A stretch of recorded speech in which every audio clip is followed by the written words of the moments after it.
The Monkey's Paw by W. Jacobs. Without, the night was cold and wet, but in the small parlor of La Burnham Villa, the blinds were drawn and the fire burned brightly. Father and son were at chess, the former who possessed ideas about the game involving radical changes, putting his king into such sharp and unnecessary perils that it even provoked comment from the white-haired lady knitting placidly by the fire. "Hark at the wind," said Mr. White, who, having seen a fatal mistake after it was too late, was amicably desirous of preventing his son from seeing it. "I'm listening," said the latter, grimly surveying the board as he stretched out his hand. "Check. I would hardly think that he'd come tonight," said his father, with his hand poised on the board. "Mate," replied the son. "That's the worst of living so far out," bawled Mr. White, with sudden and unlooked-for violence. "Of all the beastly, slushy, out-of-the-way places to live in, this is the worst. Pathways a bog, and the roads a torrent. I don't know what people are thinking about. I suppose because only 2 houses on the road are let, they think it doesn't matter." "Never mind, dear," said his wife soothingly. "Perhaps you'll win the next one." Mr. White looked up sharply, just in time to intercept a knowing glance between mother and son. The words died away on his lips, and he hid a guilty grin in his thin gray beard. "There he is," said Herbert White, as the gate banged too loudly and heavy footsteps came toward the door. The old man rose with hospitable haste, and opening the door, was heard condoling with the new arrival. The new arrival also condoled with himself, so that Mrs. White said, "Tut, tut," and coughed gently as her husband entered the room, followed by a tall, burly man, beady of eye and rubicund of visage. "Sergeant Major Morris," he said, introducing him. The sergeant major shook hands, and taking the proffered seat by the fire, watched contentedly while his host got out whiskey and tumblers and stood a small copper kettle on the fire. At the 3rd glass, his eyes got brighter, and he began to talk. The little family circle regarding with eager interest this visitor from distant parts as he squared his broad shoulders in the chair and spoke of strange scenes and doughty deeds, of wars and plagues and strange peoples. 21 years of it, said Mr. White, nodding at his wife and son. When he went away, he was a slip of a youth in the warehouse. Now look at him. He don't look to have taken much harm, said Mrs. White politely. I'd like to go to India myself, said the old man, just to look around a bit, you know. Better where you are, said the sergeant major, shaking his head. He put down the empty glass and, sighing softly, shook it again. I should like to see those old temples and fakirs and jugglers, said the old man. What was that you started telling me the other day about? A monkey's paw or something, Morris? Nothing, said the soldier hastily.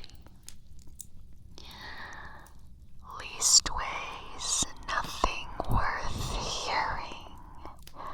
Monkey's paw, said Mrs. White curiously. Well, it's just a bit of what you might call magic, perhaps, said the sergeant major offhandedly. His 3 listeners leaned forward eagerly. The visitor absent-mindedly put his empty glass to his lips and then set it down again. His host filled it for him. To look at, said the sergeant major, fumbling in his pocket. It's just an ordinary little paw, dried to a mummy. He took something out of his pocket and proffered it. Mrs. White drew back with a grimace, but her son, taking it, examined it closely. And what is there special about it? Inquired Mr. White, as he took it from his son and, having examined it, placed it upon the table. It had a spell put on it by an old fakir, said the sergeant major. A very holy man. He wanted to show that fate ruled people's lives, and those who interfered with it did so to their sorrow. He put a spell on it so that 3 separate men could each have 3 wishes from it. His manner was so impressive that his hearers were conscious that their light laughter jarred somewhat. Well, why don't you have 3, sir? Said Herbert White cleverly. The soldier regarded him in that way middle age is wont to regard presumptuous youth. I have, he said quietly, and his blotchy face whitened. And did you really have the 3 wishes granted? Asked Mrs. White. I did, said the sergeant major, and his glass tapped against his strong teeth. "And has anybody else wished?" inquired the old lady. "The first man had his 3 wishes, yes," was the reply. "I don't know what the first 2 were, but the 3rd was for death. That's how I got the paw." His tones were so grave that a hush fell upon the group. "If you've had your 3 wishes, it is no good to you now then, Morris," said the old man at last. "What do you keep it for?" The soldier shook his head. "Fancy, I suppose," he said softly. "If you could have another 3 wishes," said the old man, eyeing him keenly, "would you have them?" "I don't know," said the other. "I don't know." He took the paw, and dangling it between his front finger and thumb, suddenly threw it upon the fire. White, with a slight cry, stooped down and snatched it off. "Better let it burn," said the soldier solemnly. "If you don't want it, Morris," said the old man, "give it to me." "I won't," said his friend doggedly. "I threw it on the fire. If you keep it, don't blame me for what happens." "Pitch it on the fire again, like a sensible man." The other shook his head and examined his new possession closely. "How do you do it?" he inquired. "Hold it up in your right hand and wish aloud," said the sergeant major. "But I warn you of the consequences." "Sounds like the Arabian Nights," said Mrs. White, as she rose and began to set the supper. "Don't you think you might wish for 4 pairs of hands for me?" Her husband drew the talisman from his pocket, and then all 3 burst into laughter as the sergeant major, with a look of alarm on his face, caught him by the arm. "If you must wish," he said gruffly, "wish for something sensible." Mr. White dropped it back into his pocket, and placing chairs, motioned his friend to the table.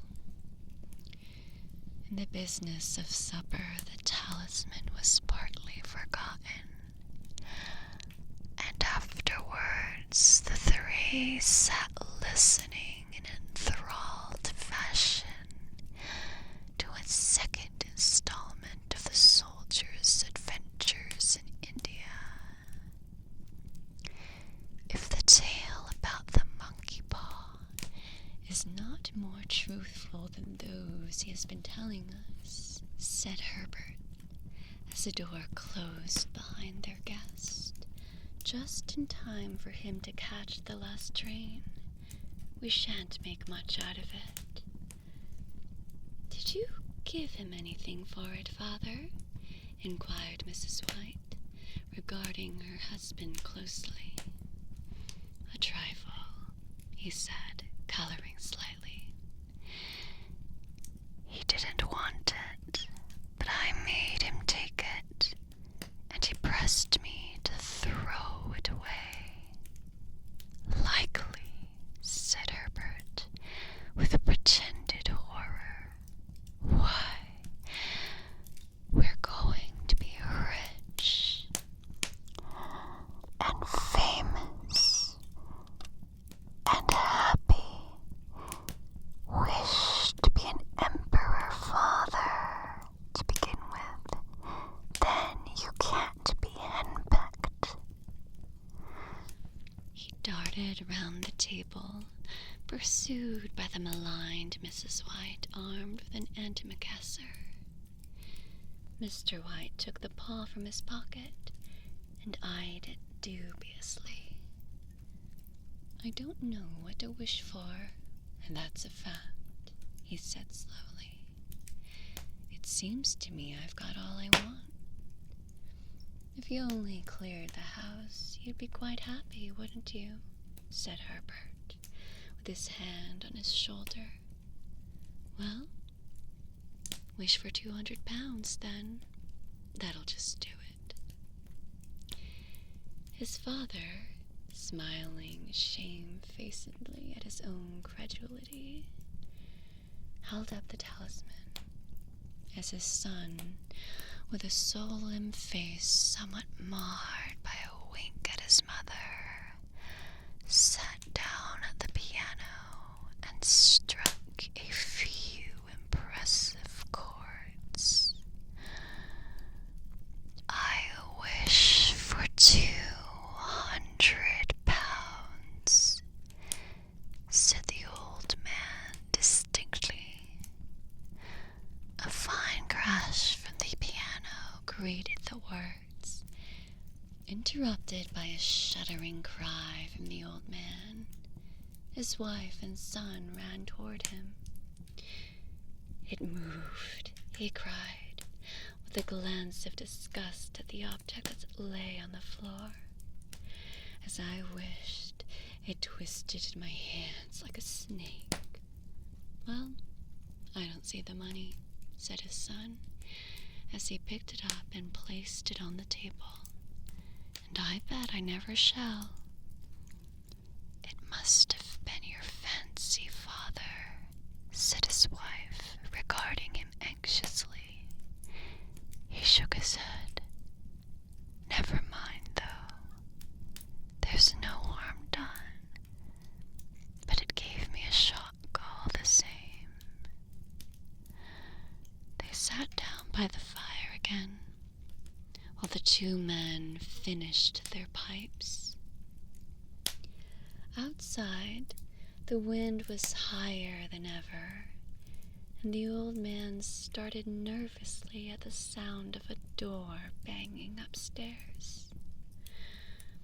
A silence unusual and depressing settled upon all three, which lasted until the old couple rose to retire for the night.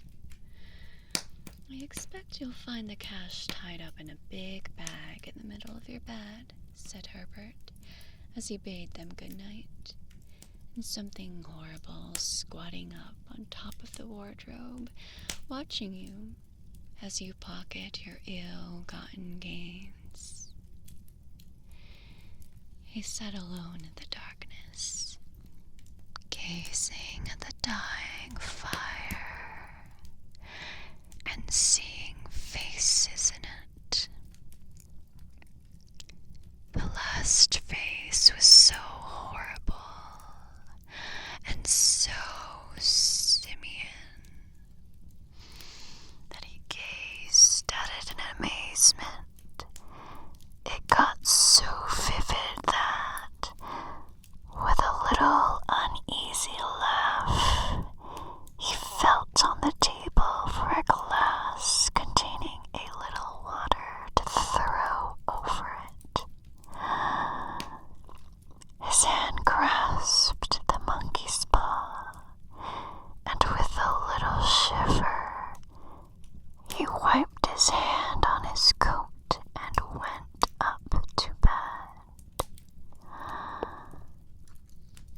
brightness of the wintry sun next morning, as it streamed over the breakfast table, Herbert laughed at his fears. There was an air of prosaic wholesomeness around the room which it had lacked on the previous night, and the dirty, shriveled little paw was pitched on the sideboard with a carelessness which betokened no great belief in its virtues. "I suppose all old soldiers are the same," said Mrs. White. "The idea of our listening to such nonsense. How could wishes be granted in these days? And if they could, how could 200 pounds hurt you, Father? Might drop on his head from the sky," said the frivolous Herbert. "Morris said the things happened so naturally," said his father, "that you might, if you so wished, attribute it to coincidence. Well, don't break into the money before I come back," said Herbert, as he rose from the table. "I'm afraid it'll turn you into a mean, avaricious man, and we shall have to disown you." His mother laughed, and following him to the door, watched him down the road, and returning to the breakfast table, was very happy at the expense of her husband's credulity, all of which did not prevent her from scurrying to the door at the postman's knock, nor prevent her from referring somewhat shortly to retired sergeant majors of bibulous habits when she found that the post brought a tailor's bill. "Herbert will have some more of his funny remarks, I expect, when he comes home," she said, as they sat at dinner. "I dare say," said Mr. White, pouring himself out some beer, "but for all that, the thing moved in my hand. That I'll swear to. You thought it did," said the old lady soothingly. "I say it did," replied the other. "There was no thought about it. I had just... What's the matter?" His wife made no reply. She was watching the mysterious movements of a man outside, who, peering in an undecided fashion at the house, appeared to be trying to make up his mind to enter. In mental connection with the 200 pounds, she noticed that the stranger was well dressed, and wore a silk hat of glossy newness. 3 times he paused at the gate, and then walked on again. The 4th time, he stood with his hand upon it, and then with sudden resolution flung it open and walked up the path. Mrs. White at the same moment placed her hands behind her, and hurriedly unfastening the strings of her apron, put that useful article of apparel beneath the cushion of her chair. She brought the stranger, who seemed ill at ease, into the room. He gazed at her furtively, and listened in a preoccupied fashion, as the old lady apologized for the appearance of the room and her husband's coat, a garment which he usually reserved for the garden. She then waited as patiently as her sex would permit for him to broach his business, but he was at first strangely silent. "I was to call," he said at last, and stooped and picked a piece of cotton from his trousers. "I come from Ma and Megan's." The old lady started. "Is anything the matter?" she asked breathlessly. "Has anything happened to Herbert? What is it? What is it?" Her husband interposed. There, mother," he said hastily. "Sit down and don't jump to conclusions. You've not brought bad news, I'm sure, sir," and he eyed the other wistfully. "I'm sorry," began the visitor. "Is he hurt?" demanded the mother. The visitor bowed in assent. "Badly hurt," he said quietly, "but he is not in any pain." "Oh, thank God," said the old woman, clasping her hands. "Thank God for that. Thank—" She broke off suddenly as the sinister meaning of the assurance dawned upon her, and she saw the awful confirmation of her fears in the other's averted face. She caught her breath, and turning to her slower-witted husband, laid her trembling old hand upon his. There was a long silence. "He was caught in the machinery," said the visitor at length, in a low voice. "Caught in the machinery," repeated Mr. White in a dazed fashion. "Yes." He sat staring blankly out at the window, and taking his wife's hand between his own, pressed it as he had been wont to do in their old courting days, nearly 40 years before. "He was the only one left to us," he said, turning gently to the visitor. "It is hard." The other coughed, and rising, walked slowly to the window. "The firm wished me to convey their sincerest sympathy with you in your great loss," he said, without looking round. "I beg that you will understand I am only their servant, and merely obeying orders." There was no reply.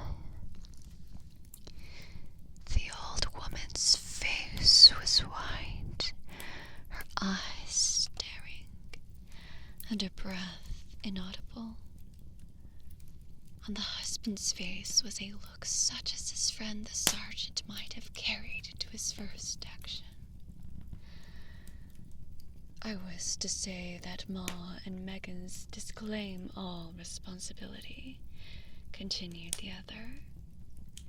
"They admit no liability at all, but in consideration of your son's services, they wish to present you with a certain sum as compensation." Mr. White dropped his wife's hand, and rising to his feet, gazed with such a look of horror at his visitor. His dry lips shaped the words, "How much?"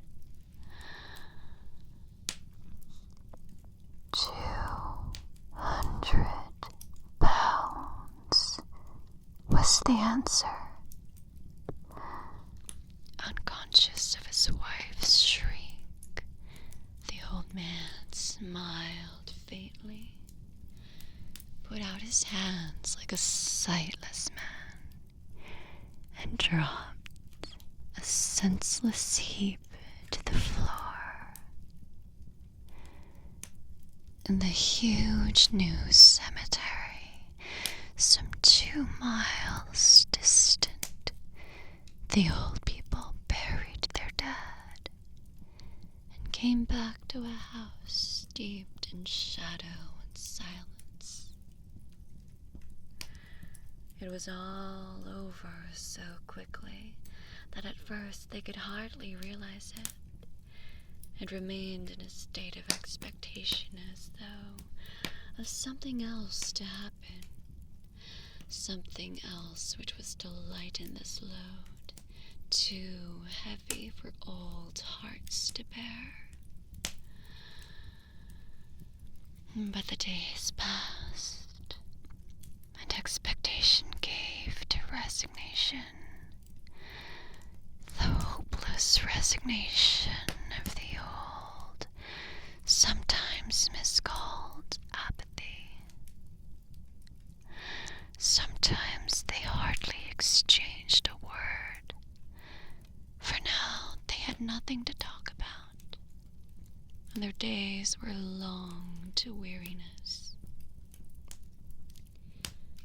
It was about a week after that the old man, waking suddenly in the night, stretched out his hand and found himself alone. The room was in darkness, and the sound of subdued weeping came from the window. He raised himself in bed and listened. "Come back," he said tenderly. "You will be cold." "It is colder for my son," said the old woman, and wept afresh.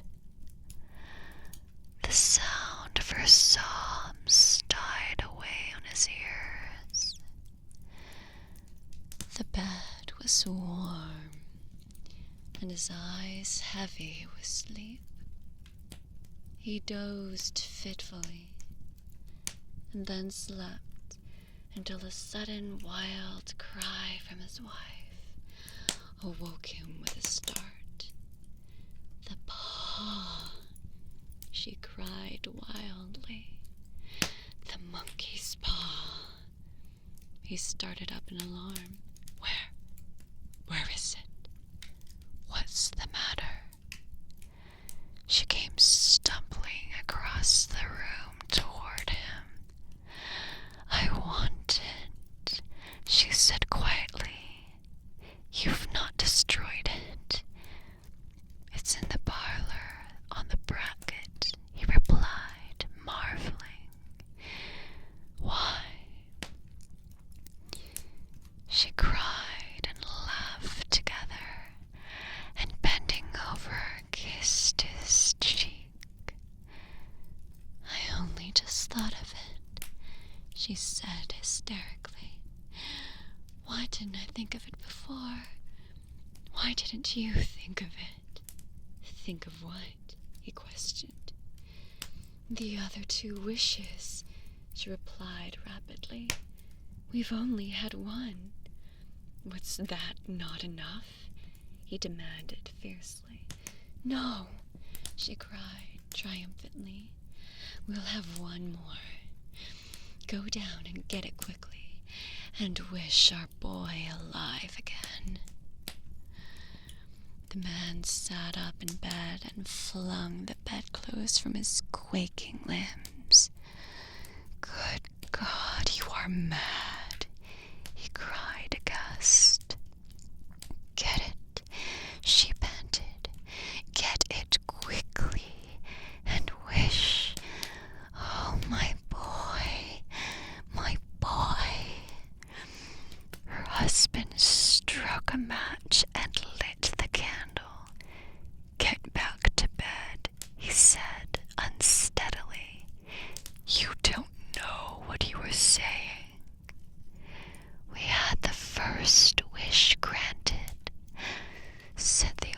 woman feverishly.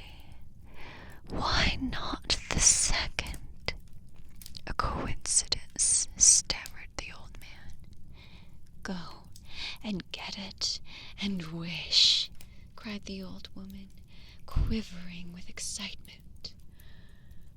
The old man turned and regarded her, and his voice shook. "He has been dead 10 days, and besides, I would not tell you else, but I could only recognize him by his clothing. If he was too terrible for you to see then, how now? Bring him back," cried the old woman, and dragged him toward the door. "Do you think I fear the child I have nursed?" He went down in the darkness and felt his way to the parlor, and then to the mantelpiece. The talisman was in its place, and a horrible fear that the unspoken wish might bring his mutilated son before him ere he could escape from the room seized upon him, and he caught his breath as he found that he had lost the direction of the door. His brow cold with sweat, he felt his way around the table and groped along the wall until he found himself in the small passage with the unwholesome thing in his hand. Even his wife's face seemed changed as he entered the room. It was white and expectant, and to his fears seemed to have an unnatural look upon it. He was afraid of her. "Wish," she cried in a strong voice. "It is foolish and wicked," he faltered. "Wish," repeated his wife. He raised his hand. "I wish my son alive again." The talisman fell to the floor, and he regarded it fearfully. Then he sank trembling into a chair as the old woman, with burning eyes, walked to the window and raised the blind. He sat until he was chilled with the cold, glancing occasionally at the figure of the old woman peering through the window. The candle end, which had burnt below the rim of the china candlestick, was throwing pulsating shadows on the ceiling and walls, until, with a flicker larger than the rest, it expired. The old man, with an unspeakable sense of relief at the failure of the talisman, crept back to his bed. And a minute or two afterward, the old woman came silently and apathetically beside him. Neither spoke, but both lay silently listening to the ticking of the clock. A stair creaked, and a squeaky mouse scurried noisily through the wall. The darkness was oppressive, and after lying for some time screwing up his courage, husband took the box of matches and, striking one, went downstairs for a candle. At the foot of the stairs, the match went out, and he paused to strike another. And at the same moment, a knock, so quiet and stealthy as to be scarcely audible, sounded on the front door. The matches fell from his hand. He stood motionless, his breath suspended until the knock was repeated. Then he turned and fled swiftly back to his room and closed the door behind him. A third knock sounded through the house. "What's that?" cried the old woman, starting up. "A rat," said the old man in shaking tones. "A rat. It passed me on the stairs." His wife sat up in bed listening.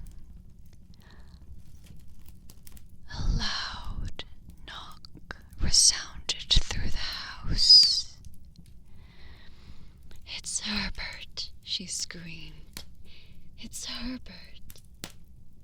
She ran to the door, but her husband was before her, and catching her by the arm, held her tightly. "What are you going to do?" he whispered hoarsely. "It's my boy. It's Herbert," she cried, struggling mechanically. "I forgot it was 2 miles away. What are you holding me for? Let go. I must open the door." "For God's sake, don't let it in," cried the old man, trembling. "You're afraid of your own son," she cried, struggling. "Let me go." "I'm coming, Herbert. I'm coming." There was another knock, and another. The old woman, with a sudden wrench, broke free and ran from the room. Her husband followed her to the landing and called after her appealingly as she hurried downstairs.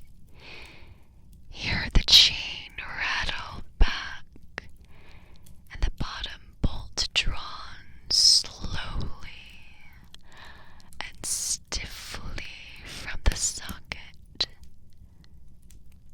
Then the old woman's voice, strained and panting.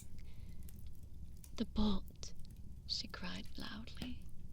"Come down. I can't reach it."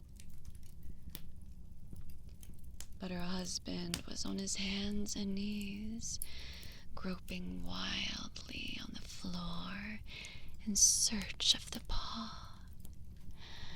If only he could find it before the thing outside got in. A perfect fusillade of knocks reverberated through the house, and he heard the scraping of a chair as his wife put it down in the passage against the door. He heard the creaking of the bolt as it slowly came back, and at the moment he found the monkey's paw and frantically breathed his third and last wish. The knocking ceased suddenly. although the echoes of it were still in the house. He heard the chair drawn back, and the door opened. A cold wind